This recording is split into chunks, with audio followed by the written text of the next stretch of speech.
Ինչ չի թե որ Ադրբեջանը մեր վրա հիմա կհարձակվի, մանավանդ հաշվի առնելով, որ Հայաստանի ոնց որ թե իմաստ էլ չկա, որովհետև եթե իրանք հյուսիսային Իրանը վերցնում են, իրանց երազանքը կատարվում է, իրանք Հայաստանը կտրում են Իրանից եւ Հայաստանի կոպիտ ասած առանց Սյունիքը վերցնելու նույն արդյունքը ստանում են։ Պետավտանգը, որը իրականում մեր համար վտանգը դա է, բայց դա էլ վտանգը այնքան ժամանակ, որքան ասենք Պարսկաստանը թույլ է, որովհետև Պարսկաստանը իսկ 6000 տարվա պատմություն ունեցող երկիր է, ինքը միշտ թույլ չի մնում։ Ինքը մի պահ ուժեղանալու է ու ճղի Ադրբեջանը, ոնց որ ռուսներն են ասում, как тузик грелку։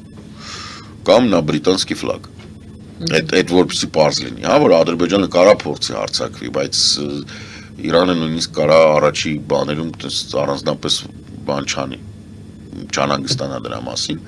բայց վաղ թե եկավ խելոք համ իրանք